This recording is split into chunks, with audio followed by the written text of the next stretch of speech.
Online TV. Habari, makanisa 6 ya Ufunuo na Uzima katika mkoa wa Mbeya pia yamefungwa. Hii ni kufuatia tamko la serikali kupitia msajili wa jumuiya za kiraia nchini la kufunga makanisa ya Ufufuo na Uzima na kwamba kutoendelea kufanya shughuli katika matawi yake yote yaliyopo nchini. Hivyo jeshi la polisi mkoa wa Mbeya baada ya kupokea maelekezo hayo tuliweza kufanya ufuatiliaji na kufikia tarehe 5 mwezi wa 6 mwaka 2025 jumla ya makanisa 6 ya Ufufuo na Uzima yaliweza kufungwa katika mkoa wetu wa Mbeya, na haya yalifungwa moja likiwa katika wilaya Mbalizi, wilaya ya polisi Mbalizi, mawili yakiwa katika wilaya ya Chunya, moja katika wilaya ya Mbeya na nyingine katika wilaya ya Mbarali. Kwa hiyo kufanya jumla na moja katika wilaya ya Kyela, na kufanya jumla ya makanisa 6 katika mkoa wetu kufungwa.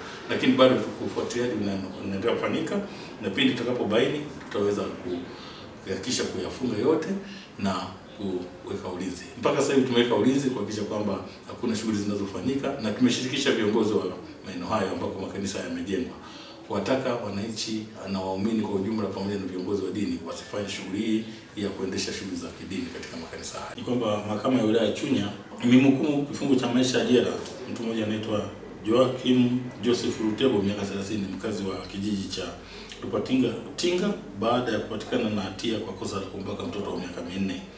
Hukumu imetolewa tarehe 27 mwezi wa 5 mwaka 2025 mbele ya Mheshimiwa James Mwanuzi na mwendesha mashtaka wa serikali ambaye ni mkuu wa mashtaka katika wilaya hiyo Mwajabu Tengeneza. Na tukio hili lilitokea tarehe 23 mwezi wa 12 mwaka 2024 saa 1:30 asubuhi huko katika kijiji cha Ifuma kilichopo kata ya Rupatinga tarafa ya Kipembeo wilaya ya Chunya, na ndipo mtumiwa baada ya hapo aliweza kukamatwa na kufikishwa kituoni na upelelezi kukamilika na hatimaye kufikishwa mahakamani hadi kufikia hatua ya kuweza kupatikana na kifungo hiki. Wakati huo mahakama ya wilaya ya Chunya imemhukumu mtu mmoja ambaye anaitwa Obedi Abrahamu Mrugara miaka 36 kwa kosa la kumbaka mwanamke mwenye umri wa miaka 31.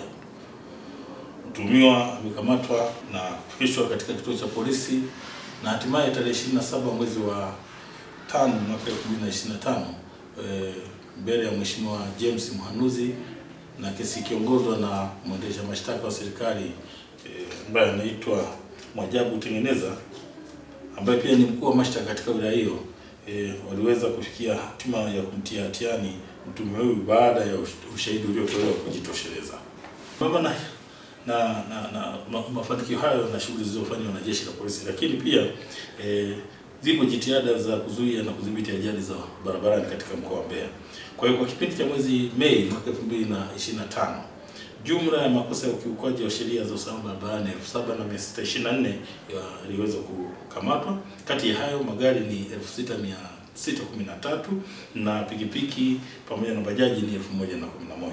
Aidha, jumla ya magari 6613 haya yalikaguliwa kabla ya kuanza safari na yalikaguliwa katika checkpoints zetu zilizonazo katika mkoa wetu wa Mbeya ambako ni katika maeneo ya Nyara, Shemango pamoja na Kiwambi.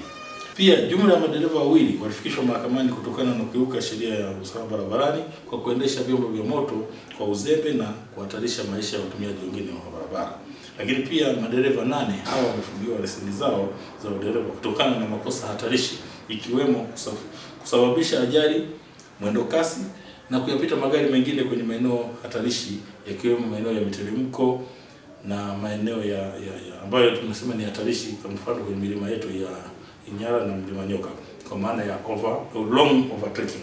Kwa hiyo baada ya taarifa hii ya miundombinu hii ya mawasiliano kuhujumiwa, mnamo tarehe 4 mwezi wa 6 mwaka 2025 majira ya saa 9 alasiri, msako mkali uliendeshwa na jeshi la polisi tukiwa tunashirikiana na maafisa wa kampuni ya Halotel, na ndipo kikosi hiki cha Makachero kikishirikiana na maafisa walifika maeneo ya Sido katika jiji la Mbeya, ndipo waliweza kuwakamata watumiwa wakiwa na vyuma vya minara ambavyo ni typical pieces, vipande 8 vyenye urefu wa mita 5.5 kila kimoja, lakini pia kulikuwa na waya wenye urefu wa mita 560.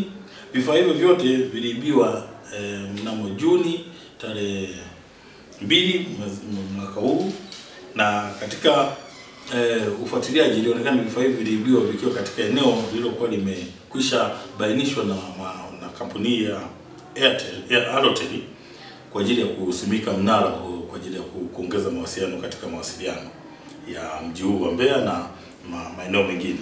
Kwa hiyo hawa watumiwa wao walifika katika maeneo hayo ambapo vifaa hivi vimehifadhiwa na kuchukua vifaa hivi vya mawasiliano ya kampuni ya Airtel, na wakawa wameviweka kuvipakia kwenye gari namba T607 DJC aina ya Scania lori mali ya Adam Selemani Mwakitusia, wakiwa sasa katika harakati za kuandaa vyuma hivi na kuvisafirisha kupeleka Dar es Salaam. Ndipo kikosi chetu cha Makachero kiliweza kuwakamata na kuwafikisha katika kituo cha polisi kwa ajili ya mahojiano zaidi, kwa sababu wamerudisha nyuma juhudi nzima za kampuni.